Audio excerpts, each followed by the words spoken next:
You know what the worst thing about aging is? It's not the fact that you can sleep wrong, meaning that you'll like lay down and fall asleep and wake up unable to move because a part of your body was just not in the proper shape or direction, and now you're just going to deal with pain for the rest of that day. It's not having to make wise decisions about what you eat because more than one slice of pizza or more than one fried chicken wing might ruin your day. It's not losing the ability to stay up past 11 p.m. and remain functional on a regular basis. Those things suck, but those things pale in comparison to watching your peers and friends and people in your age group that you love and respect turn into out of touch, hypocritical, and clueless conservatives. Don't worry, it'll happen to you. I am 41 years old, which makes me a geriatric millennial, one of the first of my kind.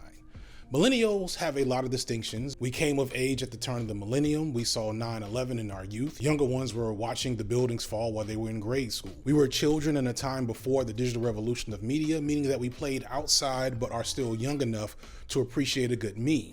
But one thing that's not talked about for millennials is that we grew up with hip hop. Hip hop started in the late 70s, which means that youngest Gen Xers were kids when it was starting to gain traction, and older Gen Xers were teens, meaning they remember a time where hip hop didn't exist. But I don't have that. I was hearing hip hop as soon as I was born and reciting lyrics by grade school. By the time I was old enough to understand music culture to an extent, hip hop was becoming a dominant cultural force. And by the time I was old enough to appreciate that and indulge in hip hop, it was the 90s and the early 2000s, which is arguably hip hop's best era by a wide margin. Now, of course, I think that hip hop's greatest era was the 90s because that's when hip hop was for me. Today's hip hop in 2023 is not for me. But unlike a lot of other old heads, I don't think that this current modern rap landscape is automatically bad. In fact, if the next few years of hip hop match the same energy of the last maybe 7 or 8 years, like everything maybe after To Pimp a Butterfly to now and a few years going forward, I might have to rethink my opinion on when hip hop was at its best, because the culture around music is different, and I think it's missing some great elements that were there when I was younger. But the music itself is really good and has a variety that seemingly died for a moment in the mid 2000s until the mid 2010s. This is going to sound blasphemous to other old heads, but I've said it multiple times now. If you're not trying to pay attention to what's going on in hip hop beyond what you see on TikTok, you are truly missing out. But see, to my peers, the very idea of our legends like Nas and Jay-Z or LL Cool J or Dr. Dre being compared to, I don't know, Polo G, NLE Choppa, NBA Youngboy, YMW Melly, Melly. I've never heard a song from any of these niggas. I couldn't pick none of these niggas out of lineup except for maybe NBA Youngboy, and that's just because he seems to be everywhere. Ed Lover had a great joke on a Math Hoffa podcast a little while ago about how you just have to put 3 letters in front of your name and get a trap beat and you're halfway there. They don't give a fuck about nothing. All you gotta do is put 3 letters in front of your name, O-A-N-A. Oh, this niggas with the O-A-N crew. They don't know what the fuck that shit mean. Right. Mm-hmm. It's not about hip hop no more. It's about streaming, algorithms, and money. But even that is not a new thing. Like, copycatting names is as old as hip hop. Tell that to Ice-T and Ice Cube and Vanilla Ice. Or how about Big Daddy Kane, Big L, Big Pun, Notorious Big, Big Gip, Big Pooh, Big Mo? I could probably keep going. There's nothing new under the sun. There's nothing new or bad about hip hop that wasn't new and bad about hip hop 20 years ago. Which brings me to why I made this video in the first place, which is because of the following TikTok. You cannot convince me otherwise that Sexy Red is not an industry plant that was put here to help finalize the destroying of the black woman image. They was already had us under attack, and she was here to just finalize the process. The way they trying to force her on us is just crazy. Like, I wanted to go see Drake, but once I found out Drake had her opening for him, absolutely not. This is the reason why it's time to separate. It's time to separate as black women, because ain't no way I'm about to be associated with that and Suki Stankiana. Ain't no way. Ain't no way. I don't care how you feel. I don't care how you feel. At this point, separation has to happen. I can't. I just can't. I'm not going to dig too much in on this. I've already seen some black feminist creators gather her up about respectability politics and the anti-blackness and the genuine lack of knowing history of how black women have been viewed and treated in the white supremacist society, etc. Shout out to Julesy on that one, by the way. What I want to do is explain just how wrong this is from a hip hop history perspective. To do that, let me read some lyrics for y'all real quick to make it all make sense. No nan ho-wo, that sell more ass than me. You know nan ho, that'll make you come like me. Ninja, you don't know nan ho-wo, that Don tried all types of shit. Who quick to deep throat the stick and let another be a straight lick the cliff. Who might that be, audience? If you guessed Sexy Red, you'd be wrong. That's Trina from the club banger Nan way back in 1998. By the way, those lyrics were written by Trick Daddy, which makes some sense. All right, round two. How about this? I used to be scared of the stick. Now I throw lips to the shit. Handle it like a real bee. Heather Hunter, Janet Jack me, take it in the butt. Yeah, yes what?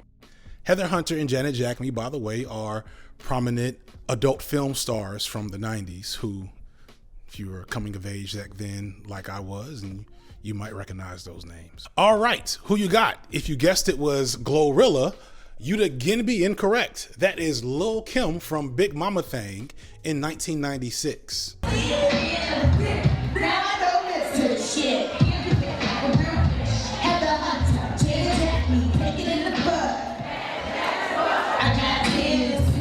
Okay, one more, except we will do a male rapper. All right. Bend your ass on over and touch your toes. Hold your breath, cause I'ma hold my nose. This stick of mine ain't friendly, baby. Will it hurt you? Yes, maybe.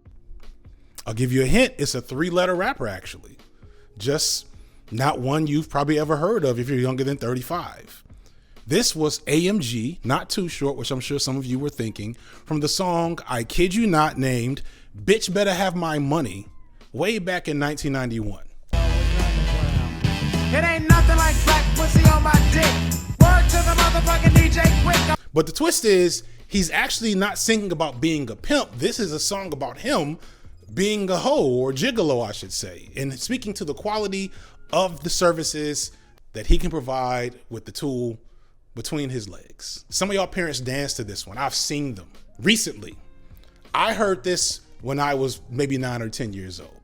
Hip hop has always had the capacity to be a raunchy, transgressive, and shocking musical art form, and anyone saying that hip hop is different now is completely full of shit, and clearly was either a lame who didn't partake in the culture when they were younger, or is a liar that is ashamed of what they did back then now that they're older.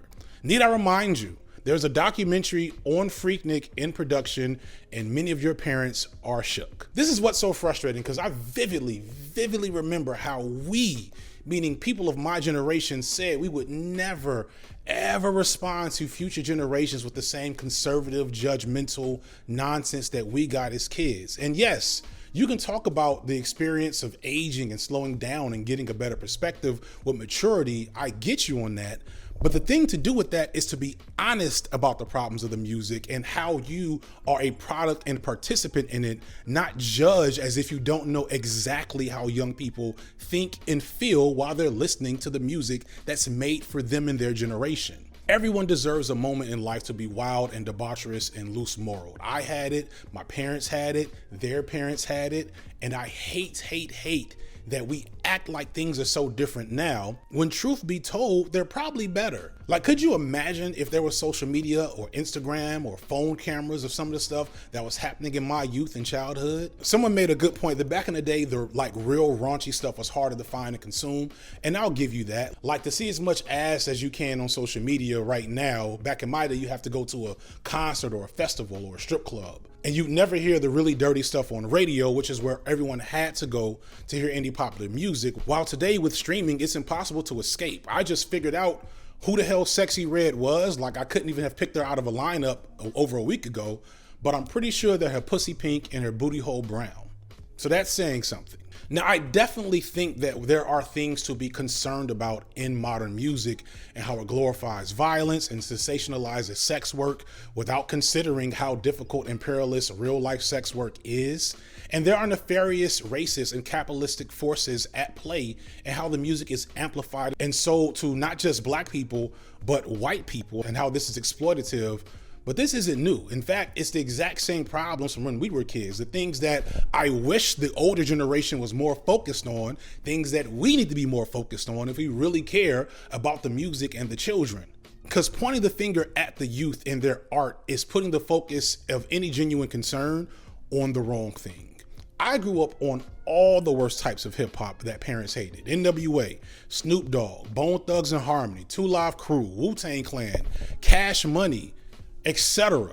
And guess what? I've never had any issues with falling too far into the mythology of that music. I managed to stay out of trouble with the law, out of trouble in school. I got 3.5 degrees. Damn. Why? Because much like the overwhelming majority of consumers of gangster rap and hardcore hip hop, I'm not actually in that environment. I didn't grow up under that environment. The things that are being rapped about that were negative or wrong or bad for me did not have any tangible connection to me. Meanwhile, I have cousins who grew up on the south side of Chicago that listen to the exact same music, were just as smart as me, don't have the same outcome because their opportunity structure was very different. And are we going to talk about the fact that the vast majority of hip hop consumers are white people?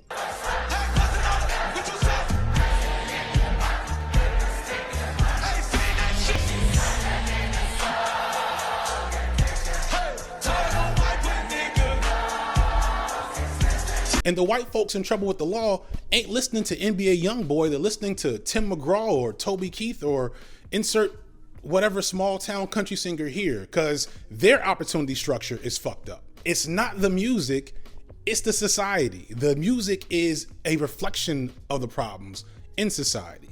By itself, rap music is not responsible for damaging black anything. And that is a stupid cop-out for people who want to grandstand and feel holier than thou, or maybe just have a viral TikTok or tweet that they know everybody's going to react to because they don't give a fuck about negative attention as long as they get attention. So here's me giving my pound of flesh for that problem as well. Going back to that Ed Lover moment earlier on the Math Hoffa podcast, I cringed at it a bit, but I think Ed really dropped wisdom and came from the overall right place, because at the end he pointed out that it's the elder generation's responsibility to craft the world they think that the kids need, and any failures of the youth is a reflection of our shortcomings as much as it is theirs. Precedence over what music really is, what talent really is, that they should never stop making music. And I think that even if you reach out, even if they don't want to hear you, just reach out. You know, I love when I see young niggas grab older niggas and make music with them. But these younger niggas, sometimes they just don't do it because we didn't embrace them. Yeah. It's our fault. Not just that, but a lot of the younger generation, they're coming up, and my parents were not good parents. They don't even trust adults. Yeah, because they ain't have no guidance. Right. Well, that's a lot of that is a 360-degree circle that they gave our fathers and shit. They pumped crack into our neighborhoods and then lock our fathers up for football years. Right. So yeah, Missy with your shortcomings and the pearl clutching, once again, please elevate your analysis. And I'm not going to say touch grass anymore, because I know that's not as realistic for everyone to do that, but I think that everyone can benefit a little bit from some screen time breaks. I'm FD Signifier, and this has been Light Work.